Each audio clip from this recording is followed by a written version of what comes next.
সীমান্তে ফের রহস্যময় আলো। ভারতের সীমান্ত পারের বাসিন্দারা রীতিমতো ধন্দে পড়েছেন।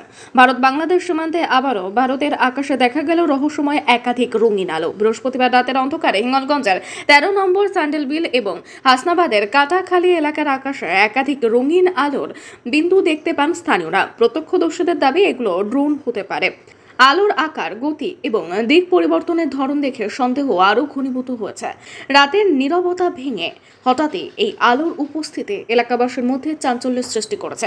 এক বাসিন্দার কথায়, এর আগেও একবার এমন আলো দেখেছিলাম, কিন্তু এত স্পষ্টভাবে নয়। এটা যে সাধারণ কিছু নয় তা বোঝাই যাচ্ছে। উল্লেখ্য, গত কয়েক মাস ধরে ভারত বাংলাদেশ সীমান্ত এলাকায় এমন রঙিন আলো দেখা যাওয়ার ঘটনা ক্রমশ বেড়ে চলেছে। ড্রোনের ব্যাপারটা বলি, প্রত্যেকদিন এই কিছুক্ষণ আগে দেখলাম 3-4টে ড্রোন এখান থেকে চলে যাচ্ছে। তারপর একটা ড্রোন এখনও আছে, এখানে এসেছিলো। তারপর আমরা সবাই এখানে দেখলাম, দেখে আতঙ্কগ্রস্ত হয়ে গেছি। প্রায় সবাই আকাশের দিকে তাকাচ্ছে। এই প্রতিদিন কোনো না কোনোভাবে ড্রোনের ওপার থেকে চলে আসে। আজকে 3-4টে, এটা বৌনাট বাজার। প্রথমে ভারতের আকাশে ছিল, তারপর এখন চলে গেছে ওদের দিকে। বাংলাদেশ থেকে এসছে। আমার নাম রাজেশ লস্কর।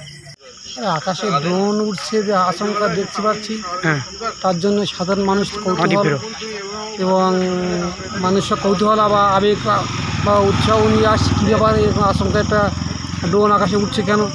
এর জন্য আমাদের প্রশাসনের ব্যবস্থা থেকে তারাও তো এসেছে। প্রশাসন এখানে আমার থানা স্টাফ এসছে এবং বর্ডার সিকিউরিটি ফোর্সের লোকজন আছে। দেখছে কি দেখছে এখানে? আকাশে ড্রোন উঠছে, তাই দেখছে। কোথায় এটা? 13 নম্বর হাই স্কুল, হিঙ্গলগঞ্জ। আপনার নাম? নিশিকান্ত চোদ্দার।